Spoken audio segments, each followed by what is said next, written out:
ಆಯುಷ್ವಾಣಿ ಪ್ರಾಯೋಜಿತ ಕಾರ್ಯಕ್ರಮ. ಆಯುರ್ವೇದ, ಯೋಗ, ಪ್ರಕೃತಿ ಚಿಕಿತ್ಸೆ, ಯುನಾನಿ, ಸಿದ್ಧ ಹಾಗೂ ಸೌರಿಪ, ಹೋಮಿಯೋಪತಿ ಈ ಸಮಗ್ರ ಚಿಕಿತ್ಸಾ ಪದ್ಧತಿಗಳ ಮಾಹಿತಿ ಸರಣಿ ಆಯುಷ್ವಾಣಿ. ಈ ಕಾರ್ಯಕ್ರಮದ ಪ್ರಾಯೋಜಕರು ರಾಷ್ಟ್ರೀಯ ಆಯುಷ್ ಅಭಿಯಾನ, ಆಯುಷ್ ಇಲಾಖೆ, ಕರ್ನಾಟಕ ಸರ್ಕಾರ. ಕೇಳಿ ಆಯುಷ್ವಾಣಿ. ನಮಸ್ಕಾರ. ನಾನು ಡಾಕ್ಟರ್ ಪುಷ್ಪಾ ಸಂಗುಳ್ಗಿ, ಸರ್ಕಾರಿ ಹೋಮಿಯೋಪತಿ ಆಸ್ಪತ್ರೆ ಮತ್ತು ಮಹಾವಿದ್ಯಾಲಯ ಬೆಂಗಳೂರಲ್ಲಿ ಹೋಮಿಯೋಪತಿ ವೈದ್ಯೆಯಾಗಿ ಕರ್ತವ್ಯ ನಿರ್ವಹಿಸುತ್ತಿದ್ದೇನೆ. ಇತ್ತೀಚಿನ ದಿನಗಳಲ್ಲಿ ಮಹಿಳೆಯರಲ್ಲಿ ಗರ್ಭಕೋಶಕ್ಕೆ ಸಂಬಂಧಪಟ್ಟ ಸಮಸ್ಯೆಗಳು ಹೆಚ್ಚು ಕಾಡುತ್ತಿವೆ. ಅದರಲ್ಲಿ ಮುಖ್ಯವಾಗಿ ಗರ್ಭಕೋಶದ ಗಡ್ಡೆ.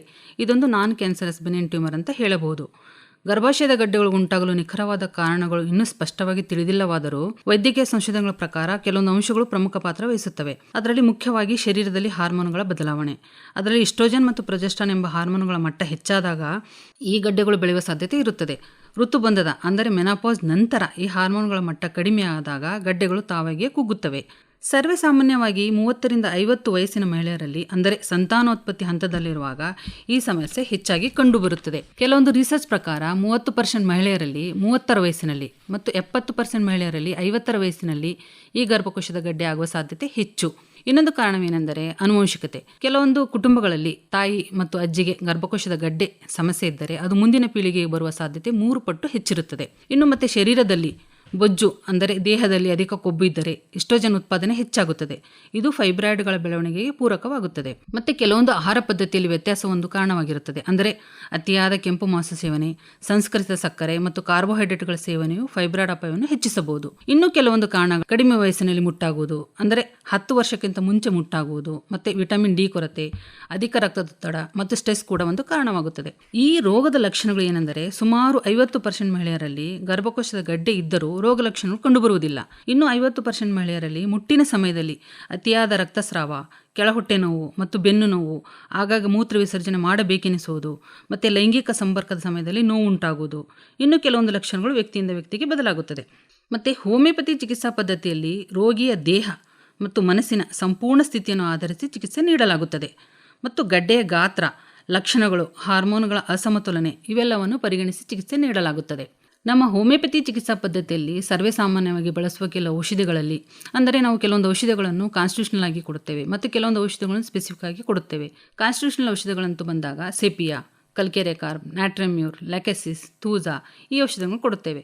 ಫಾರ್ ಎಕ್ಸಾಂಪಲ್ ಸೆಪಿಯಾ ಔಷಧಿಯನ್ನು ಮಹಿಳೆಯರಿಗೆ ಮುಟ್ಟಿನ ಸಮಯದಲ್ಲಿ ಅತಿಯಾದ ರಕ್ತಸ್ರಾವ ಜೊತೆ ಕ್ಲಾಟ್ಸ್ ಕಂಡುಬಂದಲ್ಲಿ ಮತ್ತು ತೀವ್ರವಾದ ನೋವು, ಮಾನಸಿಕ ಕಿರಿಕಿರಿ ಇರುವ ಮಹಿಳೆಯರಿಗೆ ಸೂಕ್ತ ಔಷಧಿ ಆಗಿರುತ್ತದೆ. ಇನ್ನು ಕಲ್ಕೆರೆಕಾರ್ಬ್ ಈ ಔಷಧಿಯನ್ನು ದಪ್ಪಗಿರುವ ಮಹಿಳೆಯರಲ್ಲಿ ಅತಿಯಾದ ರಕ್ತಸ್ರಾವ ನಿಲ್ಲಿಸಲು ಇದು ಹೆಚ್ಚು ಪರಿಣಾಮಕಾರಿಯಾಗಿ ಕೆಲಸ ಮಾಡುತ್ತದೆ. ಮತ್ತು ಫ್ರಾಗ್ಜಿನಸ್ ಅಮೆರಿಕಾನ ಈ ಔಷಧವು ಗರ್ಭಕೋಶದ ಗಡ್ಡೆಗಳಿಗೆ ನೀಡಲಾದ ಪ್ರಮುಖ ಔಷಧಗಳಲ್ಲಿ ಒಂದಾಗಿದೆ. ಇದನ್ನು ಫೈಬ್ರಾಯ್ಡ್ ವಿಥೌಟ್ ಪೇನ್ ಇದ್ದಾಗ ನೀಡಲಾಗುತ್ತದೆ.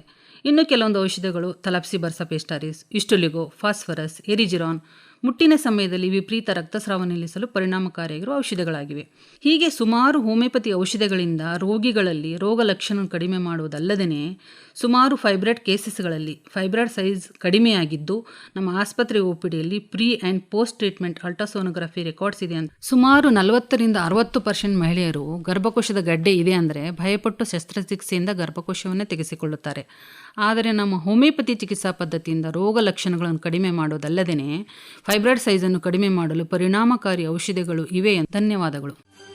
ಆಯುಷ್ವಾಣಿ ಪ್ರಾಯೋಜಿತ ಕಾರ್ಯಕ್ರಮ ಕೇಳಿದಿರಿ. ಫೈಬ್ರಾಯ್ಡ್ ಗರ್ಭಕೋಶದ ಗಡ್ಡೆಗೆ ಹೋಮಿಯೋಪತಿ ಚಿಕಿತ್ಸೆ ಈ ಕುರಿತು ಮಾಹಿತಿ ನೀಡಿದವರು ಡಾಕ್ಟರ್ ಪುಷ್ಪಾ ಸಂಗೊಳಗಿ, ಮುಖ್ಯ ವೈದ್ಯಾಧಿಕಾರಿಗಳು, ಸರ್ಕಾರಿ ಹೋಮಿಯೋಪತಿ ಆಸ್ಪತ್ರೆ ಮತ್ತು ಮಹಾವಿದ್ಯಾಲಯ, ಬೆಂಗಳೂರು. ಈ ಕಾರ್ಯಕ್ರಮದ ಪ್ರಾಯೋಜಕರು ರಾಷ್ಟ್ರೀಯ ಆಯುಷ್ ಅಭಿಯಾನ, ಆಯುಷ್ ಇಲಾಖೆ, ಕರ್ನಾಟಕ ಸರ್ಕಾರ. ಈ ಕಾರ್ಯಕ್ರಮ ಆಕಾಶವಾಣಿ ಬೆಂಗಳೂರು ವಾಣಿಜ್ಯ ಪ್ರಸಾರ ಕೇಂದ್ರದ ಕೊಡುಗೆ.